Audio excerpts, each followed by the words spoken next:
Sir साधारणतः 10 म्हणजे 2010-11च्या आसपास समजा हे तुम्ही सगळं सुरू केलं होतं, तर त्यावेळेसची जी मुलं आहेत म्हणजे आता एक कमीत कमी 12-13 वर्षाचा तरी पिरियड झाला असेल, अगदी. तर त्या मुलांच्या आत्ताच्या करिअरमध्ये त्याचं काही रिफ्लेक्शन तुम्हाला दिसतंय? हा, डेफिनेटली. कारण त्यावेळेस कॉम्पिटेटिव्ह एक्झामवरती आम्ही खूप चांगला फोकस करायचो. बरं.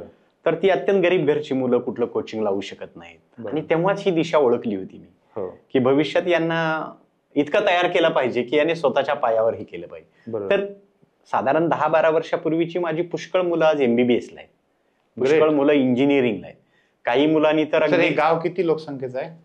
अगदी 300-400 लोकसंख्येचं. त्यातले अनेक मुलं आहेत? हो, आजूबाजूच्या गावची वगैरे मुलं आमच्या शाळेत जी यायची त्यातली पण ती मुलं आहेत.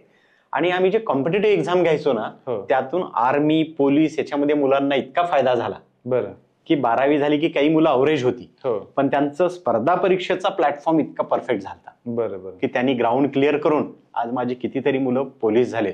ते झाल्यानंतर घरी येतात की सर तुम्ही 4थीला शिकवलेलं स्कॉलरशिपचा आमच्या पोलीस भरतीत येतं म्हणतो. आणि मग असा एक प्लॅटफॉर्म त्यावेळेस कॉम्पिटेटिव्ह एक्झामचा दिलेला आज दिला जातोय. परंतु आम्ही आज 2024-25 मध्ये जे प्रयोग करतोय त्या प्रयोगानंतर मात्र 10 वर्षानंतर माझी मुलं जगातल्या बेस्ट गोष्टी करायलेल्या असतील, म्हणजे जगातल्या सर्वोत्तम गोष्टी करायलेल्या असतील. बरोबर आहे. कारण ती पण एक तुमची पण एक प्रोसेस होती ते शिकण्याची आणि शिकवण्याची. अगदी अगदी ग्रेट. सर मगाशी तुम्ही मोडी लिपी पण तुम्ही तुमच्या मुलांना शिकवलीत, ते कसं म्हणजे कुठून सुरुवात झाली मोडी लिपी आणि का गरज वाटली मोडी लिपी शिकवली पाहिजे? खरं तर काय आहे, गरज ही शोधाची जन्नी असते पहा. बरोबर. आणि मग या ग्रामीण भागात काम करताना ना दररोज वेगळे चॅलेंजेस, की तुमच्याकडे लाईट नाहीये, कम्प्युटर नाही, इन्फ्रास्ट्रक्चर नाही. आणि मी तर आमच्यासारख्या शिक्षकांना नशीबवान म्हणतो सर, की जिथे काहीच नाही ना तिथे रोज नवीन करायला संधी आहे. आणि जे लोक 3-4 मजली बिल्डिंगच्या स्कूलमध्ये काम करतात ते एकदम त्यांना नवीन करण्यासाठी काही अपॉर्च्युनिटी ठेवलेली नाहीये, बरोबर, त्यांच्या बॉडीने किंवा डायरेक्टर बॉडीने. पण हे करत असताना आमच्याकडे जेव्हा चॅलेंजेस यायचे, सो आय लाईक चॅलेंजेस. बरं.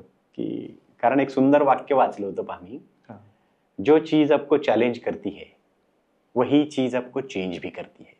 म्हणजे जे चॅलेंज तुमच्या समोर येतं तिथं तुम्हाला बदल करण्याची अपॉर्च्युनिटी असते. मग या गोरगरिबांच्या मुलांना शिकताना कदाचित शहरातली मुलं मोठे मोठे कोचिंग लावून भविष्यात नीट करतील, IIT करतील, आणि मग या मेंढपाळाच्या विटभट्टी कामगारांच्या मुलांचं भविष्य काय? तर शिक्षक म्हणून हा विचार माझ्या डोक्यात आला आणि मग मी ग्लोबली विचार केला की यांना भविष्यात ग्लोबली काय संधी असतील. अच्छा. तर ही मुलं प्लेन ग्रॅज्युएशन करतील. आणि मग मला वेगवेगळ्या देशातून कळालं की तुम्ही जर फॉरेन लँग्वेज शिकला बरं तर तुम्हाला फॉरेन मध्ये उत्तम करिअरच्या संधी आहेत. ओके.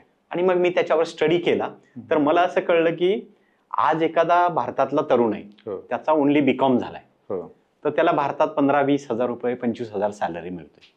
पण तुम्ही आज ग्रॅज्युएशन केलंय आणि जॅपनीज लेवलच्या लँग्वेजच्या, जपानी भाषेच्या 2 लेवल जरी पूर्ण केल्या तर आज जपानमध्ये तुम्हाला 15 लाखाच्या आसपास पर ॲनमचं पॅकेज मिळतंय.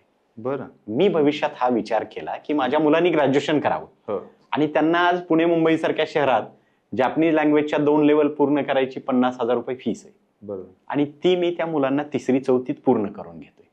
आणि भविष्यात 10 वर्षानंतर एक शिक्षक म्हणून मी पाहिलेलं स्वप्न आहे की ती मेंढपाळाची आणि विटभट्टी कामगारांची मुलं टोकियो शहरामध्ये त्यांची एक कॉलनी असेल. सर 3ऱ्या-4थ्या वर्गातली मुलं तुमची जॅपनीज शिकतायत? Yes, definitely.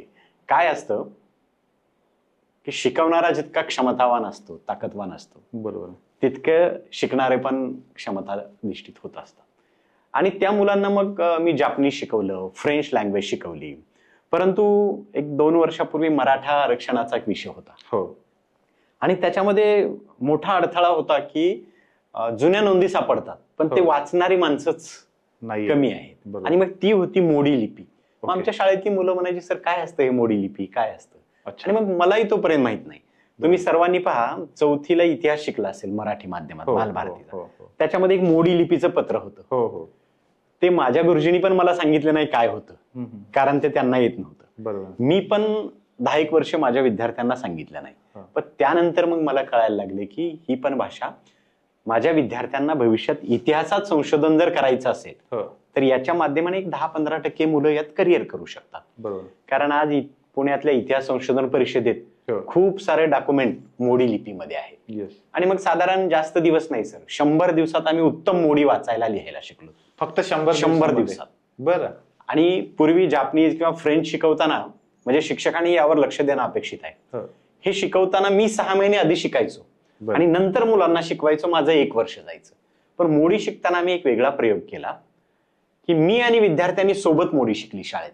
बरं. तर आम्ही अगदी 3 महिन्यामध्ये उत्तम मोडी शिकलो आणि त्या गोरगरिबांच्या मुलांना, खेड्यातल्या मुलांना भविष्यात इतिहासात संशोधन करता यावं या प्रमुख हेतूने आम्ही मुलांना या फॉरेन लँग्वेज असतील किंवा मोडी लिपी असेल हे शिकवून त्यांच्या करिअरचा एक चांगला मार्ग आम्ही तयार करण्याचा. तुम्ही त्या मुलांना इथं पुण्यात पण आणलं होतं? हो, इतिहास संशोधन परिषदेमध्ये आणून मुलांकडून ते डॉक्युमेंट आम्ही काही वाचून घेतले आणि मुलांना त्याच्यामध्ये चांगला इंटरेस्ट पण यायला लागला. कारण काय असतं, हाताची बोट आहेत आपली, पहा प्रत्येक बोट वेगळ्या उंचीचं आहे, तसं प्रत्येक मुलाचा इंटरेस्ट पण वेगळा असतोय. तर त्यातल्या एक 10% मुलांनी जरी इकडे इंटरेस्ट दाखवला तर भविष्यात त्यांना चांगलं करिअर करण्याची संधी मिळू शकते.